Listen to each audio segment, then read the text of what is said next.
Hola chicos, tecnologías emergentes, el número 28. Bueno, mira, el hombre cuando se ha metido a medir, como tiene un afán de perfección siempre, o debiéramos tenerlo, pues ha tratado de que esa medición fuera lo más exacta posible. Y cuando pone el metro a llegar al extremo, siempre se ha dicho, estaré poniendo exactamente el extremo en el final del objeto que trato de medir, coinciden, no coinciden, un poquito más para allá, un poquito más para acá. Y al expresarlo ha cogido pues las décimas de la unidad que hubiera cogido como protagonista, las centésimas, las milésimas, las diezmilésimas, las 100 millonésimas, en ese afán de ser exacto en las mediciones. Lo mismo hizo con el tiempo. Ya no le bastó coger el día y fraccionarlo en horas, luego en minutos, luego en segundos, y llegar hasta una fracción realmente pequeña, que es el segundo, de la unidad que cogió como día, o más como año. No, tuvo que ir más allá. Se dio cuenta de que había unas vibraciones, unos estados de cambio en un átomo, y que eso pasaba regularmente, pero millones de veces por segundo. Y entonces dijo, esto me va a valer mejor que mi segundo. Mi segundo se va a quedar grande comparado con esto. Así que voy a ver si puedo coger y definir mi unidad de tiempo en función de esta oscilación mínima que he observado en este átomo, en el de cesio. Bueno, pues lo mismo que ha hecho en el tiempo, lo ha hecho en la distancia. Lo ha hecho en la medición de la gravedad, que es en lo que más va a insistir este artículo. Lo ha hecho porque, claro, ¿y cómo puede ser la medición de la gravedad? Pues muy fácilmente. La gravedad es una fuerza, pero que no es uniforme, no es igual en todos los puntos. Ya no digo respecto en la Tierra, sino en cualquier lugar del universo, esa magnitud de onda gravitatoria va oscilando, variando. Y al tratar de medirla, en ese afán imparable de precisión, ha ido a el fenómeno posiblemente que más esté acaparando las páginas de las revistas y las investigaciones de los físicos nucleares, que es pues la unidad cuántica, lo cuántico. Yo lo cuántico, para entenderme, y a lo simple, digo, cuántico es lo de un cuantico. Un cuantico es una expresión especialmente llevada en Aragón con ese sufijo ico, que significaría pues un poquito, sí, un cuantico de... Bueno, pues esa es el campo de lo cuántico. El campo de lo cuántico es que sus unidades mensurables, es decir, captables por la capacidad humana con sus aparatos de medición, es posible, y lo ha ido a coger en el interior del átomo. En concreto, en las fluctuaciones constantes que tienen los electrones en la corteza del átomo. Sabemos que, especialmente en la última capa de un átomo, los electrones adoptan distancias respecto al núcleo diferentes en función de su energía. A más energía, más radio. Incluso puede llegar un momento en que han recibido tanta energía, o lo que es lo mismo que el átomo lo hemos excitado de tal forma que esos electrones han salido despedidos. Y entonces es cuando se queda cargado el átomo se queda cargado positivamente puesto que ha perdido electrones. Bueno, pero esto que pasa en los electrones de corteza también pasa en los electrones de las otras capas, no solo digo las penúltimas, sino las más íntimas, las más cercanas al núcleo. Y esta serie de variaciones de los estados de todos esos electrones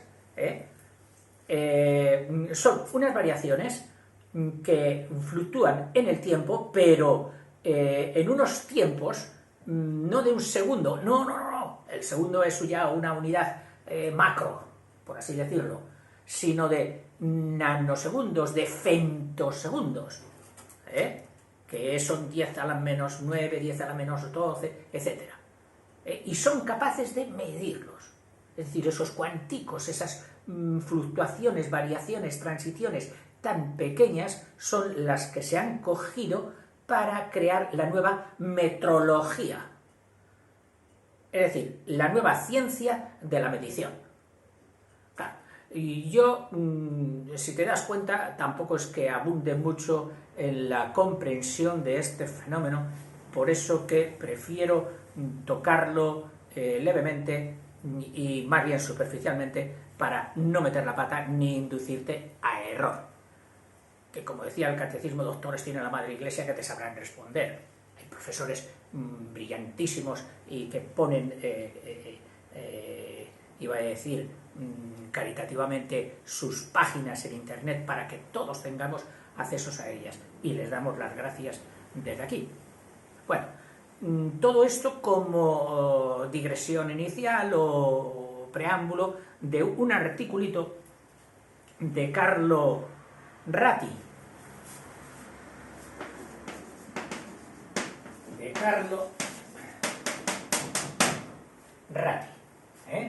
Que dice detección cuántica, es decir, detectamos.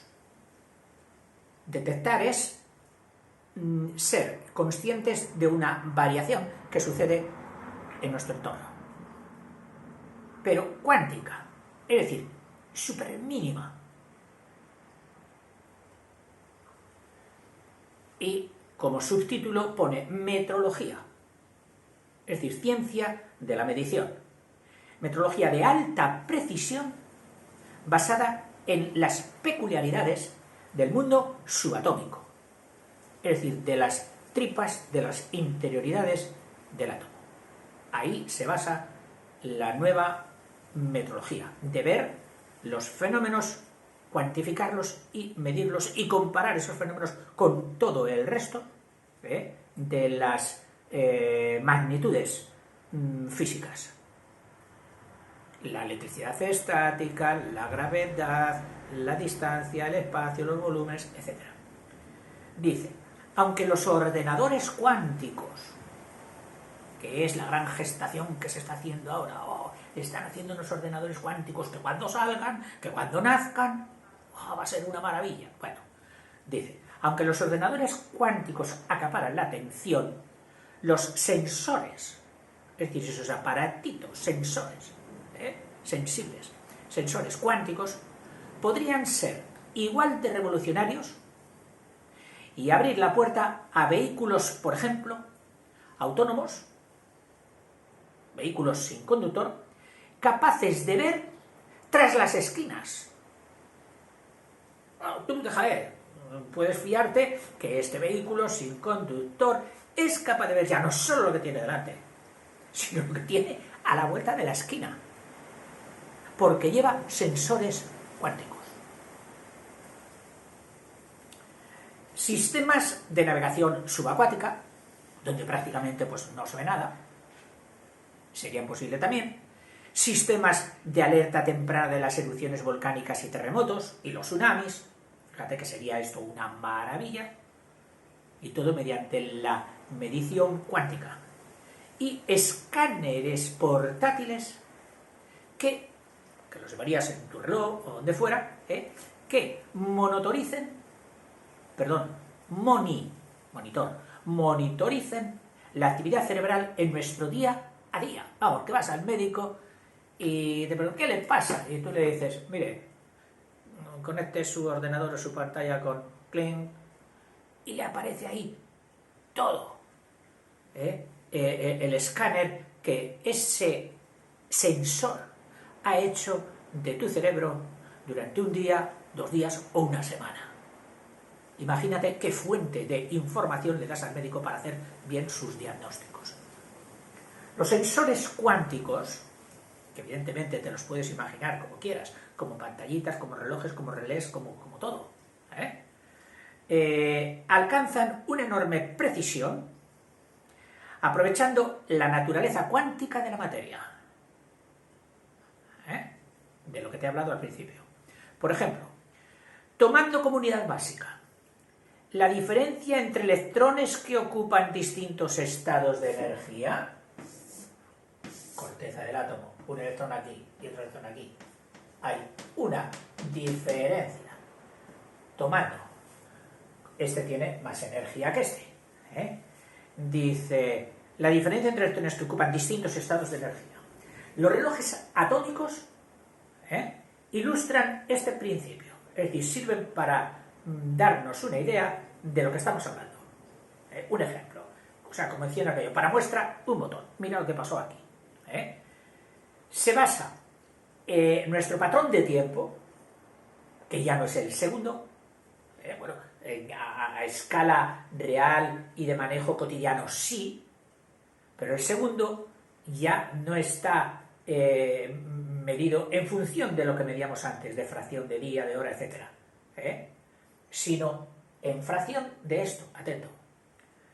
Dice, ni siquiera en fracción, en multiplicidad de un fenómeno insignificante que se va a observar aquí en el átomo de cesio. Dice, nuestro patrón de tiempo se basa en el hecho de que los electrones de los átomos de cesio 133, el de número atómico 133, realiza una cierta transición,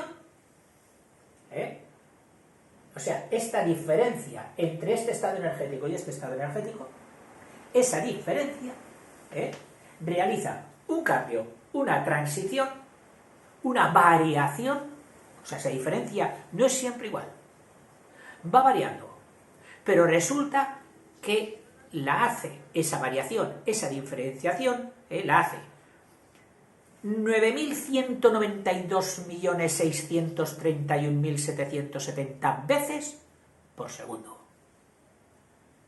O sea, esta diferencia de estado energético entre este electrón y este, se hace varias veces por segundo. Y al decir varias veces tú dirías, pues bueno, a lo mejor son 5 veces, 6 veces. No. Esa diferencia, esa variación de esa diferencia, se hace 9.192 millones, pongo los millones con el unito para verlo mejor, 631.770 veces por segundo. Veces por segundo.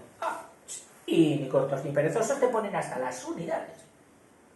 O sea, no es 771, no, 770 veces por segundo. Y esa oscilación que se hace todas esas veces por segundo, ese poquito sirve de referencia para sincronizar los demás relojes. O sea, con ese dato podemos igualar todos los demás relojes, sincronizarlos a la hora de realizar experimentos, de realizar lanzamientos de cohetes, entradas en órbita, disparos súper precisos, por desgracia, todos utilizados en la guerra, etc. Es decir, el tiempo infinitesimalmente medido. Cambia lo de infinitesimal por cuánticamente medido. Otros sensores cuánticos usan las transiciones atómicas, estas, para detectar ligeros cambios de movimiento, es decir, del espacio, o diferencias mínimas en los campos gravitatorios, eléctricos y magnéticos. O sea, la metrología cuántica tiene muchos campos. Entre ellos nos han hablado del tiempo, con el caso del reloj de Cesio, las distancias en el espacio, y diciendo en el espacio, ya te estoy diciendo las otras dos dimensiones dependientes de la longitud, que serían la superficie y el volumen, igual. Y también en los campos gravitatorios, eléctricos y magnéticos. Dice, pero hay otros modos de construir un sensor cuántico. Así, un grupo de la Universidad de Birmingham pretende usar átomos ultrafríos en caída libre para detectar pequeñas variaciones de la gravedad local. Es decir, cogen átomos, los someten por procedimientos criogénicos a una temperatura bajísima y luego los dejan caer en caída libre.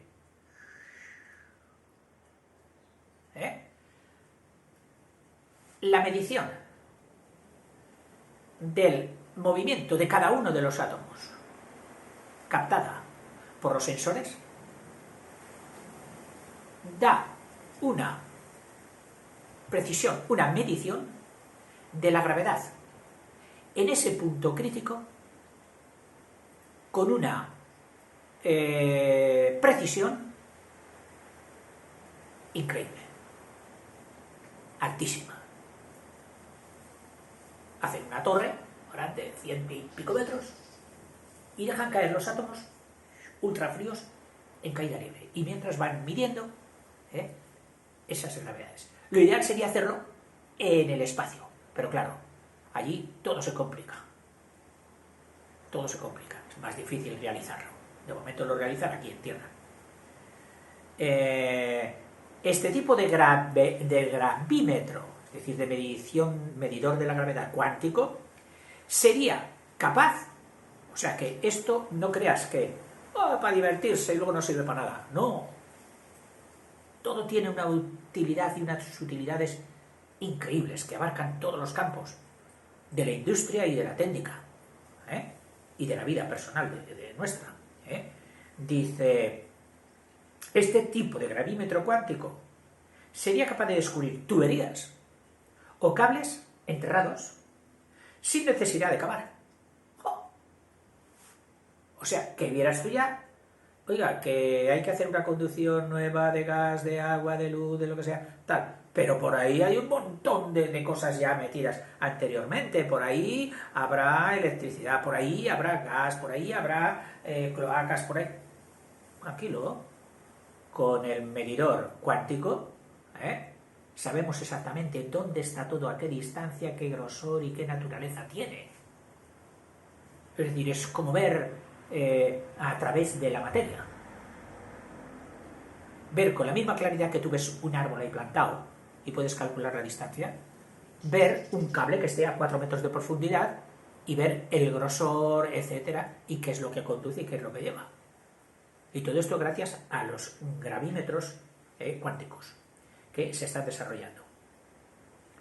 Y los barcos podrían emplear una técnica similar para localizar objetos submarinos. Igual. Tristemente, muy tristemente. Una acción que seguramente ha dado la vuelta al mundo. Un padre que ha hecho desaparecer a sus hijas y a una se la tiró al fondo del mar a 1000 metros o más de profundidad, pues un barco la ha detectado. Ya te digo que abarca la gravimetría y la metrología en general, abarcan todos los campos, hasta este triste. La mayoría de los sistemas de detección cuánticos aún son caros, son voluminosos, como la torre esa, y complejos, complicados. Pero una nueva generación de sensores, tendente a lo más pequeñito, a la medallita, al apósito, al relojito, Pero una nueva generación de sensores más pequeños y asequibles debería ampliar su ámbito de aplicación. Es decir, que, como todo, empieza siendo grande, voluminoso, un trasto enorme y acaba siendo algo chiquitísimo, hasta escala nanométrica. El año pasado, investigadores del Instituto de Tecnología de Massachusetts, el famoso MIT, utilizaron métodos ordinarios de fabricación, métodos ordinarios, nada extraordinarios, de fabricación, para integrar, para componer un sensor cuántico basado en diamantes, pero ya no enorme, sino en un chip de silicio, alojando varios componentes que normalmente eran voluminosos, en un cuadrado de unas décimas de milímetro de lado. Ojo, que te estoy haciendo esto y miento. Menos. Un cuadrado de décimas de milímetro de lado. Y ahí lograron instalar e integrar y hacer un sensor. Ese prototipo supone un paso hacia la producción masiva de sensores cuánticos de bajo coste, capaces de operar a temperatura ambiente, no con condiciones ultrafrías, como en el caso del gravitómetro o del gravímetro que te hemos comentado antes, no, a temperatura ambiente, y aplicables a cualquier problema que implique medir campos magnéticos débiles con precisión. Campos magnéticos débiles con precisión. Ahora mismo, una de los retos que tienen en la NASA y en otras empresas aeroespaciales es medir la gravedad de los sitios por donde va pasando su vehículo. Y entonces tienen que dotarle a ese vehículo de un gravitómetro, y lo mismo de gravitómetro, de magnetómetro y de otros tal. Bueno, pues todos estos aparatos en un futuro, se prevé no muy lejano, podrán ser de tipo cuántico. Los sistemas cuánticos son muy sensibles, por supuesto, claro, los hemos hecho tan sensibles, pues son muy sensibles a las perturbaciones, lo que podría limitar su uso a entornos controlados. Es decir, si metemos algo ultrasensible en un gallinero, en una cacharrería, el pobre se va a volver loco. Y por gallinero y cacharrería te digo pues una circunstancia normal de nuestro entorno. Entonces, claro, lo primero y los ensayos que hay que hacer es operando con estos ultrasensores en terrenos o entornos preparados, que les hayamos liberado de toda una cantidad de ruidos, con ruidos entre comillas, y los dejemos solo un fenómeno que le pedimos que nos detecte esa variación mínima cuántica. Pero gobiernos e inversores privados están aportando dinero para solventar este y otros retos, como los relativos al coste, la escala y la complejidad. El Reino Unido, por ejemplo, ha destinado 350 millones de euros a la segunda fase de su Programa Nacional de Computación Cuántica, que abarca desde el año 19 al 24, y los analistas de la industria esperan que los sensores cuánticos, es decir, estas águilas de por dónde va la industria, cuál va a ser lo nuevo, barruntan que los sensores cuánticos lleguen al mercado en un plazo de 3 a 5 años. Prepárate para lo que nos va a venir. ¡Qué maravillas! Inicialmente enfocados, sobre todo, a dos campos. Uno muy bueno y otro ni bueno ni malo, pero necesario. Con el primero me estoy refiriendo a la medicina, y con el segundo me estoy refiriendo a la defensa. En esos dos campos es donde posiblemente llegarán primero estos sensores cuánticos. Y no sé si tiene mucha relación con esto o no. Nos creemos a veces que, oh, el hombre, lo que está haciendo, se ha metido en el átomo, ha visto sus pequeñas diferencias y lo está utilizando para hacer unas mediciones increíbles. Oh, hombre, género homo. Bueno, pues ahí, con ese talante o esa actitud, sí que tendría sentido que te diga lo siguiente. No hace mucho, en una clase de aves paseriformes, es decir, tipo pajarito, muy famosa, que son los petirrojos, pues se ha descubierto que tienen una proteína, en concreto la CRI4,